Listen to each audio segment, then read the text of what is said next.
আজকের সেশনে আমরা করব মাধ্যমিক জীবন বিজ্ঞান। তোমাদের সকলকে এমপি ইজি টু লার্নের পক্ষ থেকে স্বাগত। তোমরা সকলেই হেলদি রয়েছো এবং নিয়মিত পড়াশোনা করছো। আজকের টপিক ক্লাস 10। আজকের সেশন আমরা স্টার্ট করি। এর সেশনে কি রয়েছে? আমাদের পঞ্চম অধ্যায়ের একদম শেষ টপিক, ভারতের কিছু বিপন্ন প্রজাতি এবং তাদের সংরক্ষণ। আজকের সেশন কিন্তু খুব ইম্পর্টেন্ট, অবশ্যই একটু ভালো করে, হয়তো একটু টাইম লাগবে, বাট আমাদের এই অংশটা স্কিপ করলে চলবে না। এখান থেকে কিন্তু অনেকগুলো প্রশ্ন আসার সম্ভাবনা রয়েছে এবারের পরীক্ষায়।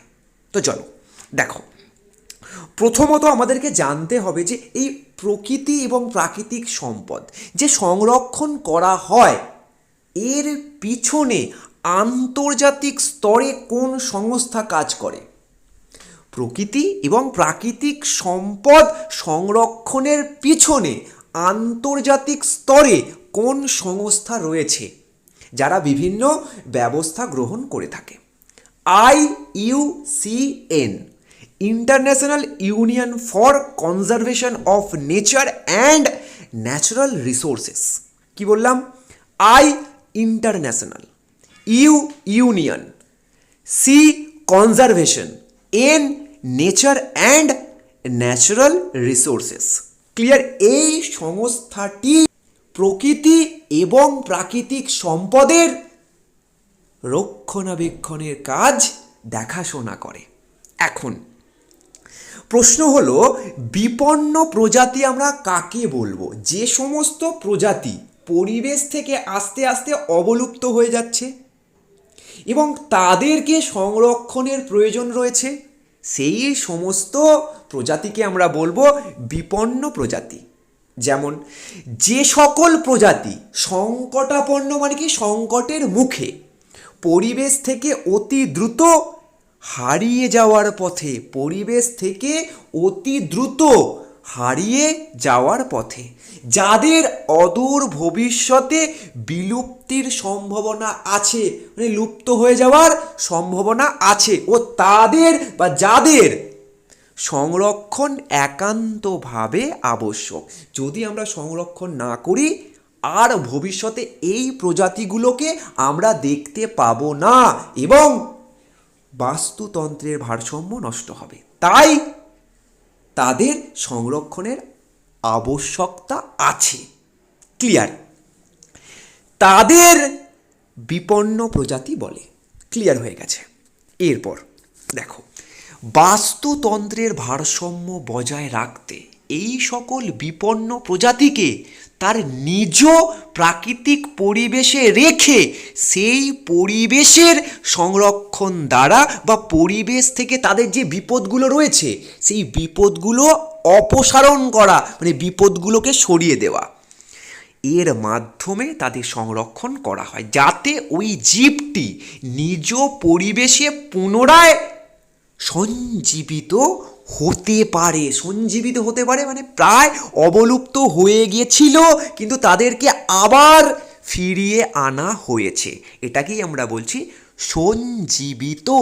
ক্লিয়ার?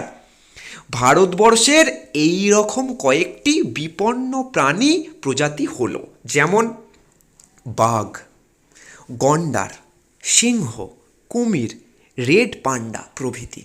ক্লিয়ার? এইগুলো কি করে অবলুপ্ত হচ্ছে আর এদেরকে কিভাবে আমরা সংরক্ষণ করছি এবং কেন সংরক্ষণের প্রয়োজনীয়তা আছে এবং বিভিন্ন প্রকল্পের নাম, এই অংশ থেকে আমাদের পড়তে হবে। দেখো, আমাদের বুদ্ধি কি বলে যে স্যার যে কোনো একটা বা দুটো আমরা ভালো করে পড়ব এবং বাকিগুলোকে চোখ বুলিয়ে নেব, তাহলেই যেটা খুশি আসুক আমি লিখতে পারবো। জাস্ট প্রকল্পের নামটা আর স্থানটা আমি মুখস্থ রাখবো, আর কেন এরা বিপন্ন হয়ে যাচ্ছে এটা প্রায় সেম, আর এদেরকে কিভাবে আমরা সংরক্ষণ করছি সেটাও অনেকটা সেম। তাই দুটো ভালো করে পড়বো আর বাকি তিনটে চোখ বুলিয়ে নেব, তাহলে যেটা আসবে পারবো। এটা আমার ব্রেন বা আমার স্মার্টনেস আমাকে বলছে। যে এইভাবে 5টা করলে একেবারে জল হয়ে যাবে, কম সময় লাগবে। অর্থাৎ 2টো করব, 5টা লিখব। দেখো, গন্ডার সংরক্ষণ। ভারতীয় একশৃঙ্গ গন্ডার মূলত উত্তর পূর্ব ভারতে হিমালয়ের পাদদেশ অঞ্চলে পাওয়া যায়। ভারতীয় একশৃঙ্গ গন্ডার কোথায় পাওয়া যায়? উত্তর পূর্ব ভারতে হিমালয়ের পাদদেশ অঞ্চলে।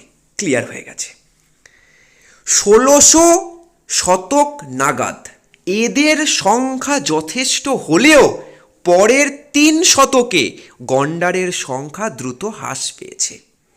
1600 শতকে সংখ্যায় অনেক বেশি ছিল, কিন্তু তারপর 3টি শতকে আস্তে আস্তে আস্তে আস্তে গন্ডারের সংখ্যা কমে গেছে।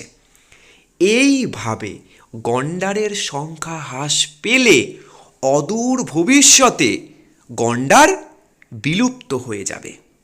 এরপর গন্ডার সংখ্যা হ্রাসের কারণ বা গন্ডার আস্তে আস্তে কেন পরিবেশ থেকে কমে যাচ্ছে তার পিছনে কারণ কি?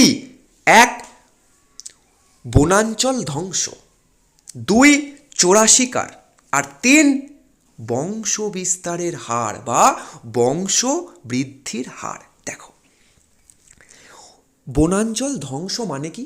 মানুষ তার নিজের প্রয়োজনে ঘরবাড়ি, কলকারখানা, রাস্তাঘাট, বিভিন্ন বন্দর, এই সব জিনিস তৈরি করছে বনাঞ্চল কেটে, এবং এর ফলে এই পশুগুলো বা এই প্রাণীগুলোর বাসস্থান নষ্ট হয়ে যাচ্ছে। বনাঞ্চলের গাছ কেটে ফেলার কারণে গন্ডারের বাসস্থান বহুলাংশে নষ্ট হয়ে যাচ্ছে, তাদের বাসস্থান আস্তে আস্তে নষ্ট হয়ে যাচ্ছে, এবং তাই গন্ডার আস্তে আস্তে বিলুপ্ত হয়ে যাচ্ছে। সেকেন্ড পয়েন্ট আমরা অলরেডি জানি কি? চোরা শিকার। গন্ডারের শিং অনেক মানুষ আছে ঘরে সাজিয়ে রাখে, অর্থাৎ গৃহ সজ্জার উপকরণ। এছাড়া ভেষজ ঔষধ তৈরিতে ব্যবহৃত হয়, এই জন্য চোরা বাজারে এগুলি মহামূল্যবান। মানে গন্ডারের শিংয়ের প্রচুর মূল্য, তাই অনেক মানুষ আছে এই গন্ডারকে মেরে তাদের শিংটাকে কেটে নেয় এবং চোরা বাজারে তা বিক্রি করে। অবাধ একশৃঙ্গ গন্ডার চোরা শিকারের ফলে গন্ডার প্রজাতি বিনষ্ট হচ্ছে। মানে এই একশৃঙ্গ গন্ডারকে হত্যা করার জন্য আস্তে আস্তে এই গন্ডারগুলো অবলুপ্ত হয়ে যাচ্ছে। এছাড়া বংশবৃদ্ধির হার, বংশবৃদ্ধির হার কি রয়েছে? দেখো, গন্ডারের গর্ভধারণকাল দীর্ঘ, মানে অনেক দিন সময় লাগে। কতদিন স্যার? 479 দিন পর একটি সন্তান লাভ করে একটি গন্ডার। কি বললাম? গন্ডারের গর্ভধারণকাল, কিন্তু তোমাদের পরীক্ষা এলে 479 লিখবে। ক্লিয়ার? এবং একবারে একটি বাচ্চা প্রসব করার কারণে এই বন্য প্রাণীটির বংশবৃদ্ধির হার অনেক কম। তাহলে বংশ বৃদ্ধির হার কি গন্ডারের অনেক কম, 479 দিন সময় লাগে, আর একবারে একটি মাত্রই বাচ্চা প্রসব করে। ক্লিয়ার? চোরা শিকার আর বনাঞ্চল ধ্বংস, এই 3টি কারণে গন্ডার আস্তে আস্তে আস্তে আস্তে অবলুপ্ত হয়ে যাচ্ছে। দেখো, এরপর কি রয়েছে? গন্ডার সংরক্ষণের প্রচেষ্টা, অর্থাৎ বন দপ্তর কিভাবে এই গন্ডারগুলোকে বাঁচানোর চেষ্টা করছে বা কি কি প্রকল্প গ্রহণ করেছে। ভারতের 85% গন্ডার কোথায় রয়েছে? অসমে। দেখো, ভারতের 85% গন্ডার, এটা গন্ডার কোথায় আছে? অসমে পাওয়া যায়। অর্থাৎ অসমের বন দপ্তর কার সাহায্য নেবে? WWF এর সাহায্যে কি প্রকল্প নিয়েছে? ইন্ডিয়ান গন্ডার, তাই রাইনো এবং তাদের রক্ষণাবেক্ষণ করা বা পর্যবেক্ষণ করা এবং সংরক্ষণ করা, তাই ভিশন। ইন্ডিয়ান রাইনো ভিশন 2020 নামক প্রকল্প গ্রহণ করে অসম বন দপ্তর WWF এর সহযোগিতায় ইন্ডিয়ান রাইনো ভিশন IRV 2020 নামক প্রকল্প গ্রহণ করে। দুটো পর্যায়, এক 2005 থেকে 2017 প্রথম, আর দ্বিতীয়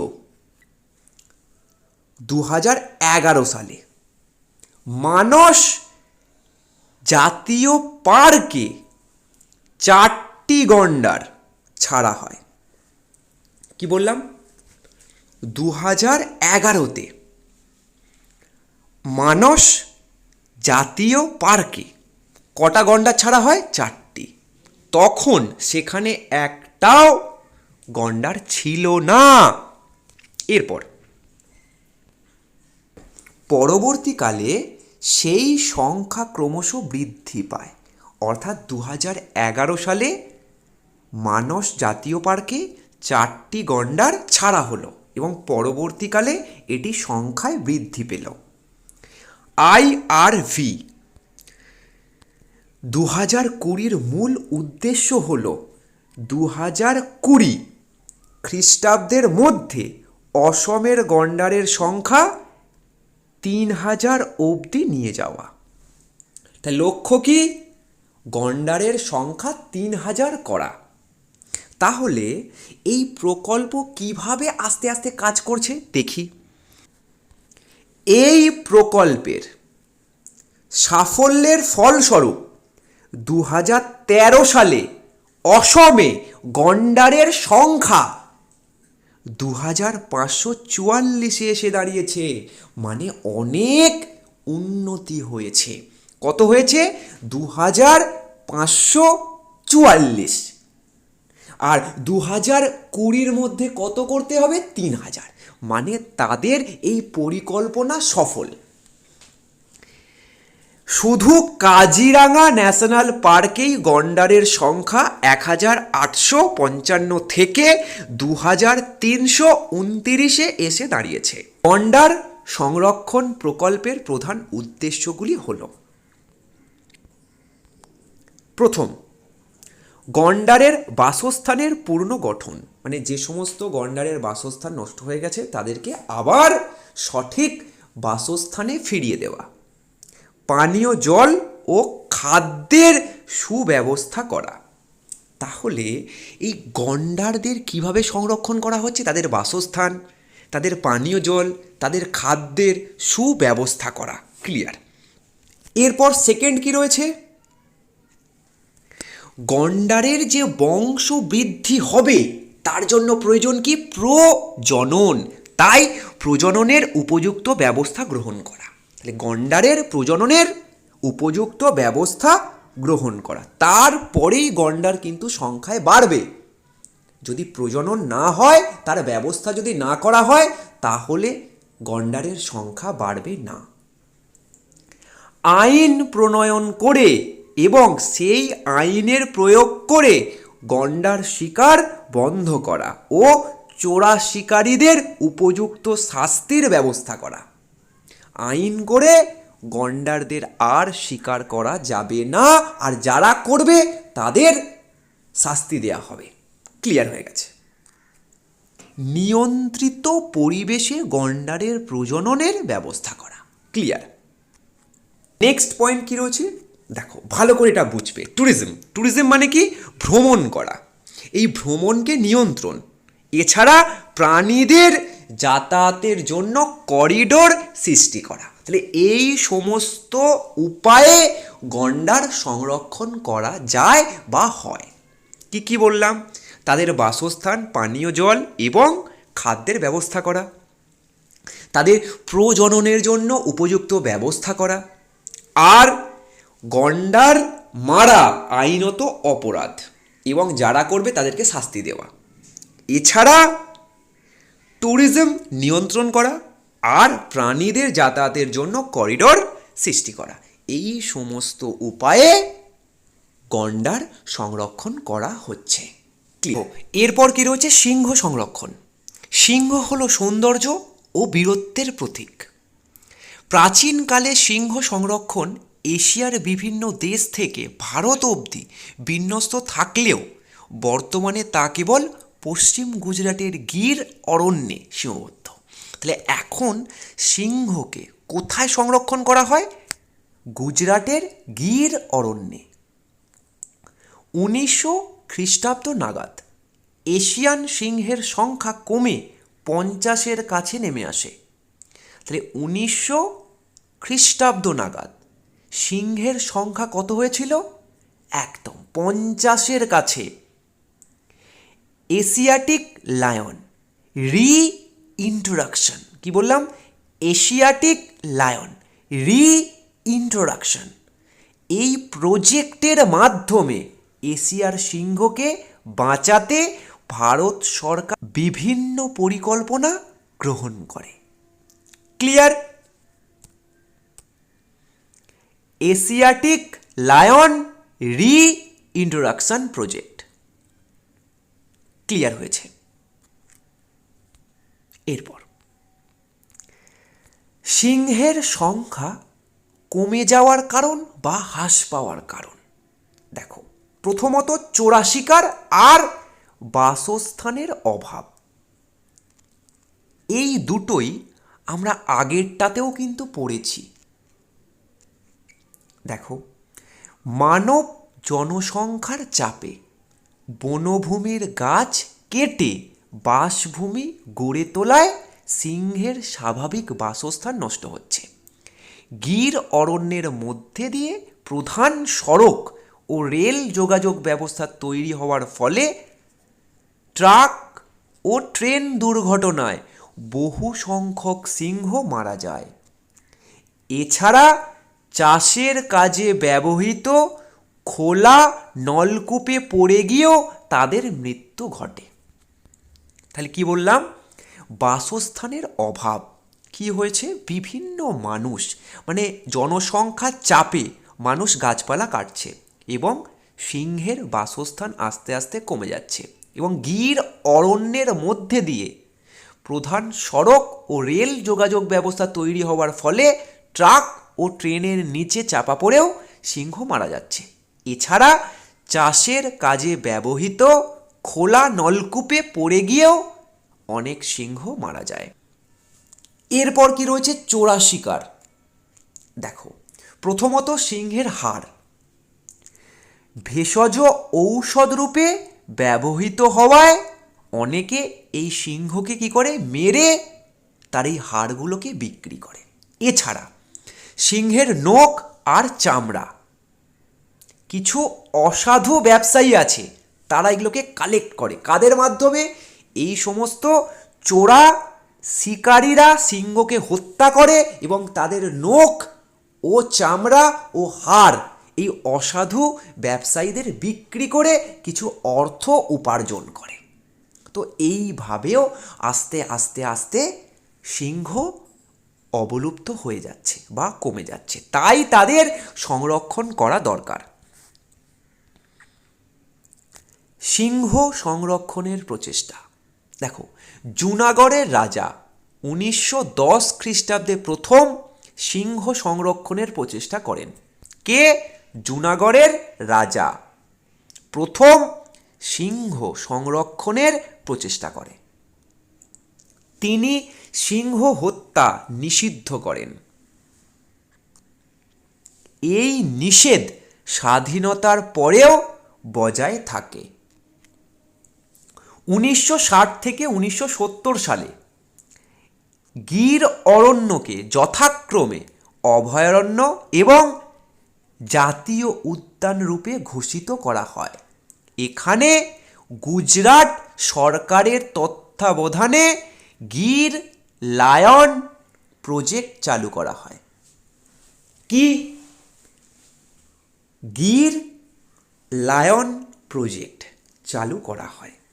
এরপর 1974 সাল থেকে এই পপুলেশন ক্রমশ বাড়তে থাকে, অর্থাৎ 1960 এবং 1970-এ গির অরণ্যকে যথাক্রমে অভয়ারণ্য এবং জাতীয় উদ্যান রূপে ঘোষিত করার পর এখানে গুজরাট সরকারের তত্ত্বাবধানে গির লায়ন প্রজেক্ট চালু করা হয় এবং 1974-এর পর থেকে এখানে লায়নের সংখ্যা বাড়তে থাকে।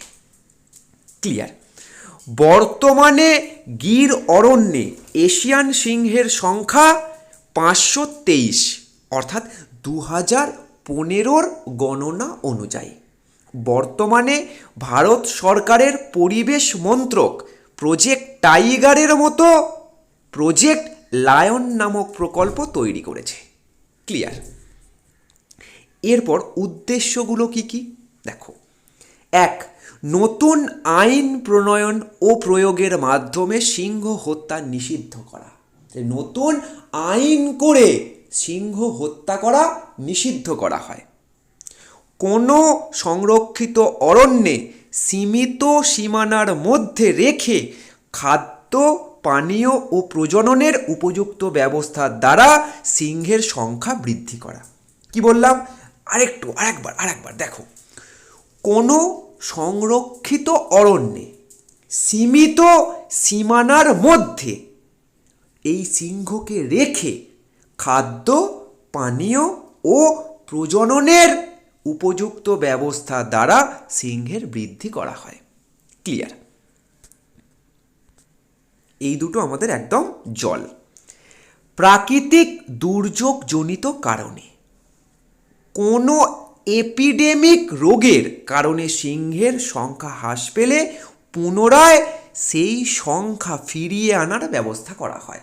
মানে প্রাকৃতিক দুর্যোগজনিত কারণে কোনো সিংহ যদি দুর্বল হয়ে যায়, তাদের কোনো রোগ হয়, তারপর তারা মারা যায়, তাহলে কি হয়? সঙ্গে সঙ্গে আবার প্রজনন ঘটিয়ে সেই সংখ্যাটাকে আবার ফিরিয়ে আনা হয়। মানে একটা সিংহ মারা গেলে আবার একটি সিংহের প্রজনন করানো হয়, যাতে সংখ্যাটা না কমে যায়। ক্লিয়ার? দেখো, অর্থাৎ আমরা গন্ডার করলাম, সিংহ করলাম, এছাড়া আমরা বাঘ, কুমির আর রেড পান্ডা দেখব এবং করার চেষ্টা করব।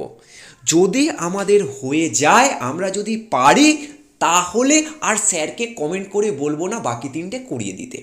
আর যদি আমি না পারি, তাহলে স্যারকে অবশ্যই বলবো একবার স্যার রেড পান্ডাটা করিয়ে দেবেন। ক্লিয়ার করতে পারলাম? দুটো ভালো করে পড়লে এবং বুঝলে বাকিগুলো করা যায়, কোনো অসুবিধা হবে না। এরপর কি রয়েছে?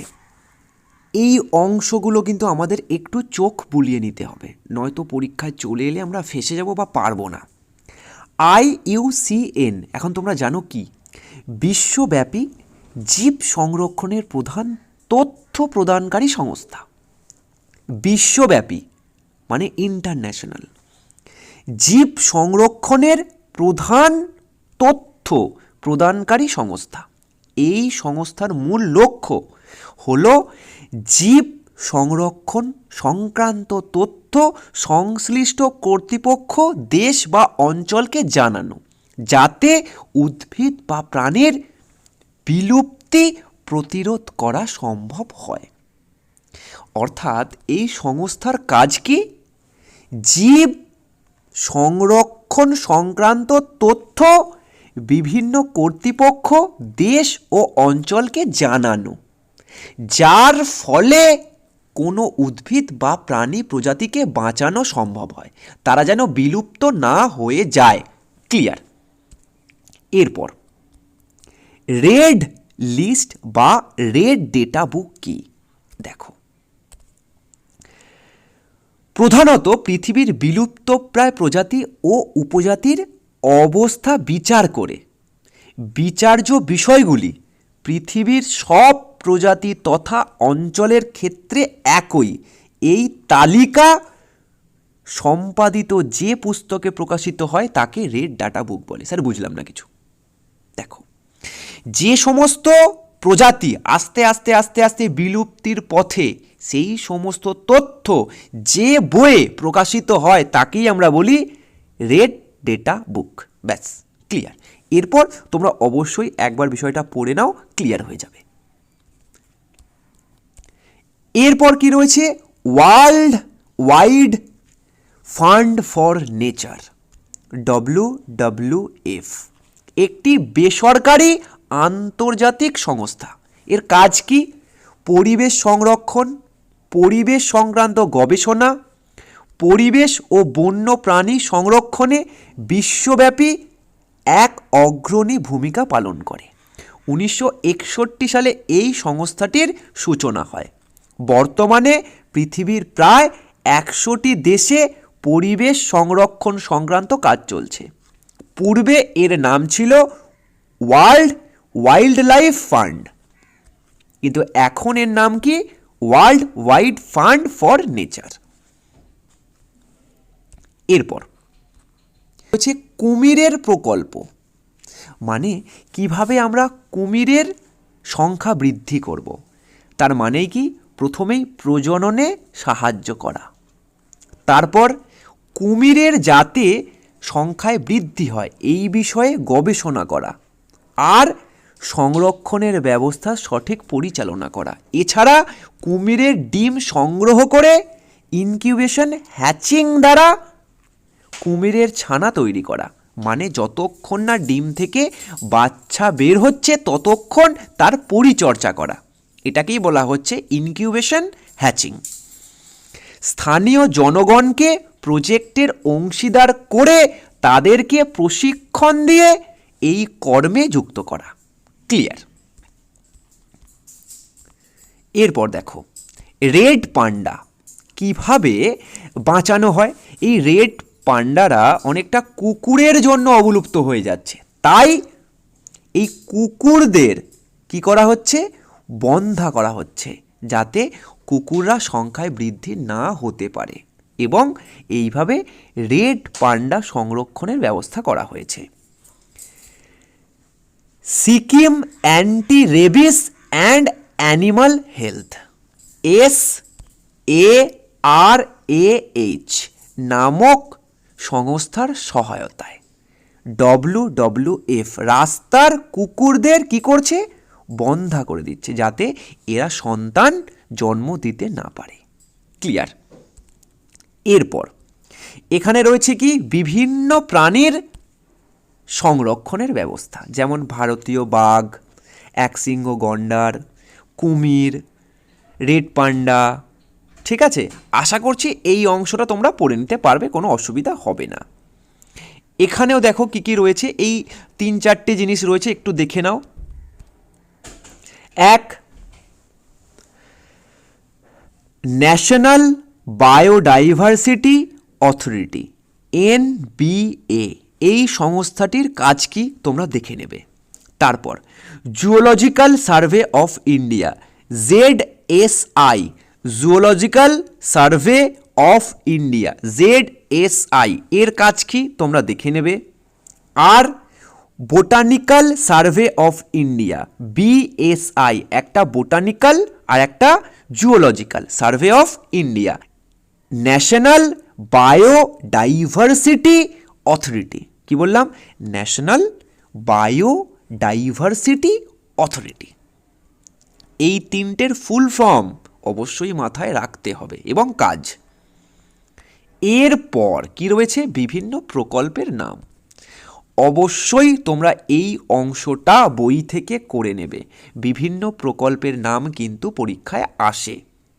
ঠিক আছে, আর তার সঙ্গে বিজ্ঞানসম্মত নাম, এই অংশটাও একটু দেখে 1 নম্বরের জন্য রেডি করে রাখবে, কারণ এগুলো MCQ, SAQ এ আসে। Welcome to our educational YouTube channel, where learning meets inspiration and where questions find their answers. My dear viewers, your support in the form of subscriptions, likes, comments, and shares is what keeps our channel thriving. You are the heartbeat of this community, and we appreciate every single interaction. Together, we can continue to create amazing content that informs, entertains, and uplifts. So if you haven't already, I encourage you to subscribe, like, comment, and share. And don't forget to hit that notification bell so you never miss an update. Thank you for being a part of our journey. Until next time.